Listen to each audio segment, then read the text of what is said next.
Suatu pagi, terdengar teriakan gembira dari sebuah kebun. Hore, aku menemukan jamur emas.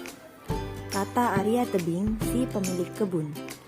Arya Tebing buru-buru memanen jamur emas itu dan menjualnya. Dia mendapat banyak uang dari penjualan itu. Sementara itu, Serunting memandang Arya Tebing dengan iri hati. Kebun Arya Tebing bersebelahan dengan kebunnya. Iya, dulunya kebun itu satu. Mereka membagi dua kebun itu. Karena Serunting menikahi Siti, kakak Arya Tebing. Siti dan Arya Tebing sepakat membagi dua kebun itu untuk mereka olah sendiri-sendiri. Karena mereka tak mau berebut warisan orang tua. Namun, ternyata kebun Serunting tandus. Tak pernah ada jamur emas yang tumbuh. Serunting jadi iri setengah mati. Dia lalu curiga, jangan-jangan Arya Tebing melakukan kecurangan. Tak tahan lagi, Serunting pun mendatangi Arya Tebing dan menuduhnya. Arya Tebing tak terima. Dia tak merasa melakukan kecurangan. Serunting pun tetap bersikeras bahwa Arya Tebing harus membayar kecurangannya. Kalau begitu, kita duel saja. Siapa yang kalah harus menyerahkan kebunnya pada yang menang. Tantangan dari Serunting untuk Arya Tebing. Arya Tebing pun menerima tantangan itu, tapi sebenarnya dia sangat khawatir. Serunting punya ilmu bela diri yang hebat, sedangkan dia ilmu bela dirinya biasa saja. Kalau begitu aku tanya kakakku saja. Pasti Serunting punya rahasia kelemahan. Arya Tebing pun mendatangi Siti. Apa? Kamu ingin aku mengkhianati suamiku? Tidak, aku tidak mau. Tolak Siti. Tenang kak, aku tidak akan mencelakai Serunting. Aku hanya ingin mengalahkannya. Aku juga tidak akan mengambil kebunmu kok. Rayu Arya Tebing. Lagi pula, jika kakak tidak memberitahuku, Serunting pasti menang melawanku. Bahkan dia bisa membunuhku. Kakak tak mau aku terbunuh kan? Akhirnya Siti pun menyerah. Dia memberitahukan rahasia kelemahan Serunting pada Arya Tebing. Tapi jangan lukai suamiku. Janji? Iya, aku berjanji. Sahut Arya Tebing. Ternyata kelemahan Serunting ada pada ilalang kering. Tubuhnya akan lemas, tak bertenaga jika disabet ilalang kering. Hari yang ditunggu-tunggu telah tiba, hari pertandingan antara Arya Tebing melawan Serunting. Jat! Serunting menyerang Arya Tebing. Namun Arya Tebing sudah siap. Dia menyabetkan ilalang kering pada kaki Serunting. Serunting tertunduk lemas. Tenaganya hilang. Arya Tebing pun tertawa. Hahaha, kamu kalah ya. Aku sudah tahu kelemahanmu. Serunting amat marah pada istrinya. Dia merasa dikhianati. Karena marah sekaligus malu, Serunting pergi meninggalkan desanya. Serunting terus berjalan hingga ke Bukit Siguntang dekat Gunung Mahameru. Karena kelelahan, Serunting beristirahat. Tak terasa, dia pun tertidur. Di dalam tidurnya, Serunting bermimpi didatangi seorang kakek tua. Kakek itu adalah penunggu Gunung Mahameru. Aku akan mewariskan kesaktianku padamu, nak. Bertapalah di bawah pohon bambu sampai seluruh tubuhmu tertutup daunnya. Kata kakek itu. Kesaktian apa yang akan aku dapatkan? Tanya Serunting dalam mimpi.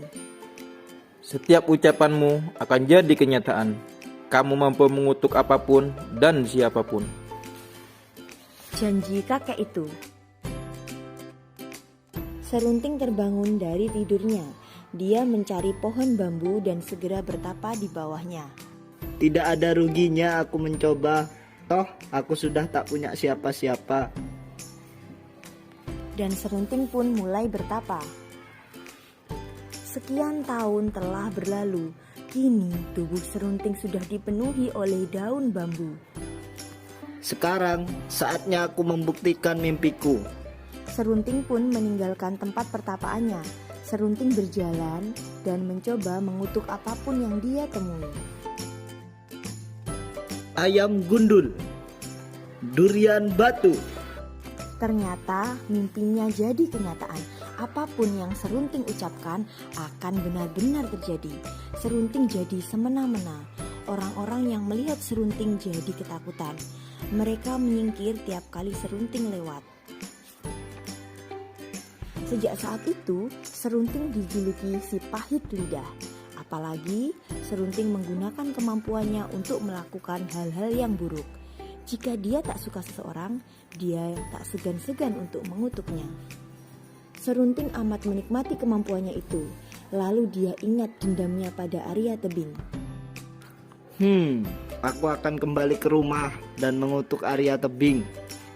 Serunting pun memulai perjalanan pulang. Di perjalanan, Serunting yang kelelahan ingin beristirahat. Namun, di sepanjang jalan itu tanahnya gersang.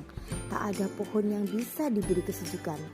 Serunting pun berucap, Tumbuhkan pohon-pohon yang rindang di sini. dalam sekejap, pohon-pohon pun bermunculan. Penduduk di situ takjub. Betapa saktinya kau. Mereka pun mengucapkan terima kasih. Ada rasa senang di hati Serunting. Baru kali ini dia melihat orang-orang tersenyum dan mengucap terima kasih padanya. Ternyata senang juga rasanya bisa membantu orang lain. Serunting pun beristirahat sebelum melanjutkan perjalanan. Keesokan harinya, Serunting kembali berjalan. Di perjalanan, dia bertemu banyak orang. Ada sepasang kakek dan nenek yang masih bekerja keras. Mereka memanggul kayu bakar dengan punggung yang bungkuk. Kek, Nek, kemana anak kalian? Mengapa dia tidak membantu? Tanya Serunting. Kami tidak punya anak. Sahut mereka. Serunting jatuh iba. Kek, maukah jika aku memberi kalian anak? Mau. Sahut kakek. Tapi kami sudah tua. Bagaimana itu mungkin? Tanya nenek. Serunting lalu mencabut 2 lembar uban milik nenek. Jadilah uban ini anak laki-laki dan perempuan yang sehat. Sekejap 2 anak laki-laki dan perempuan muncul. Mereka langsung menggandeng kakek dan nenek itu. Terima kasih anak muda, kata kakek dan nenek itu dengan girang. Semoga kalian sehat senantiasa. Serunting memandang binar kegembiraan di mata pasangan tua itu. Hati Serunting ikut gembira. Biasanya orang menatapnya penuh ketakutan. Biasanya orang segera menyingkir bila bertemu dengannya. Serunting melanjutkan langkahnya. Orang-orang tidak lagi takut padanya. Serunting selalu mengucapkan permintaan-permintaan yang baik. Dia membuat orang-orang bahagia. Ternyata menyenangkan jadi orang baik. Batin Serunting. Tiba-tiba dia merasa rindu pada Siti istrinya. Dia tidak salah. Dia hanya ingin melindungi adiknya. Serunting mempercepat langkah pulangnya. Dendamnya pada Arya Tebing menguap tak terbekas. Sesampainya di rumah, Serunting melihat istrinya sedang memanen di kebun. Istriku! Teriak Serunting. Siti terkejut melihat kedatangan Serunting. Dia ketakutan, buru-buru dia lari ke rumah Arya Tebing untuk memperingatkan adiknya itu. Arya Tebing kelabakan, dia tak siap jika harus bertarung sekarang. Namun, dilihatnya Serunting berdiri di kebunnya sambil tersenyum. Penuhilah kebun ini dengan jamur emas. Teriak Serunting. Sekejap kebun Arya Tebing penuh dengan jamur emas. Arya Tebing dan Siti memberanikan diri keluar rumah. "Kamu tidak marah lagi?" tanya Siti. Serunting tertawa dan menggandeng tangan Siti. Kepergianku telah mengajariku banyak hal. Aku tak punya dendam lagi padamu dan adikmu.